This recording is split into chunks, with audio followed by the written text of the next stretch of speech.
السلام عليكم ورحمة الله وبركاته. في الفيديو بتاع النهاردة هنتعلم ازاي ننشئ قناة رابحة على التيك توك، وايه هي الشروط عشان تحقق الربح على التيك توك. بس قبل ما نبدأ الشرح، لو انت لسه ما اشتركتش في القناة انزل دلوقتي اشترك في القناة وفعل الجرس ودوس على اللايك عشان تقدر تتابعني وتشوف الفيديوهات اللي انا هعملها جديدة. يلا بينا نروح على الشرح.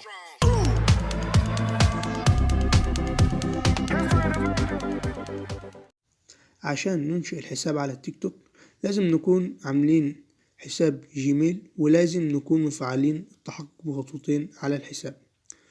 بعد كده بنروح على المتابعة باستخدام جوجل،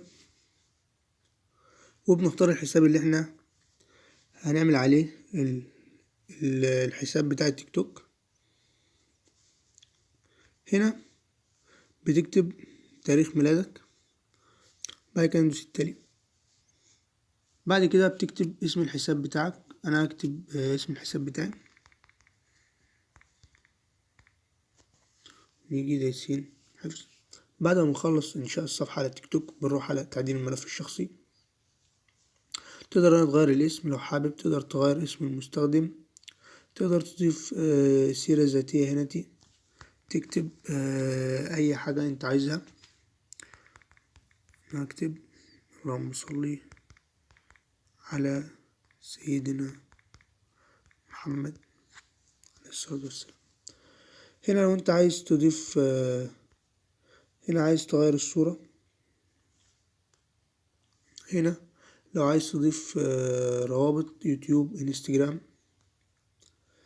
بعد كده بروح على 3 نقط اللي تحت بعضهم هنا، او 3 شرط اللي هما تحت بعضهم دول. بعد كده بروح على الاعدادات والخصوصية، تروح على الحساب وتروح على معلومات الحساب.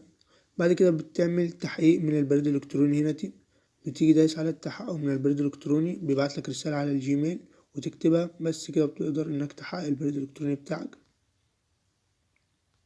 طيب، شروط تحقيق الربح من التيك توك: لازم يكون عمرك أكبر من 18 سنة، لازم تكون مشاهدتك آخر 30 يوم 10,000 مشاهدة، ولازم يكون متابعينك بالحساب التيك توك لازم يكون 10,000 متابع، ولازم يكون محتواك مقدم من تصميمك انت. دي الشروط عشان تقدر تربح من التيك توك. بس كده يكون خلصنا شرح النهارده. لو عجبك الفيديو بتاع النهارده ما تنساش تشترك في القناة وتفعل الجرس وتدوس على اللايك عشان يوصلك اشعار اول ما ننزل فيديو جديد. اشوفكم الفيديو الجاي. سلام.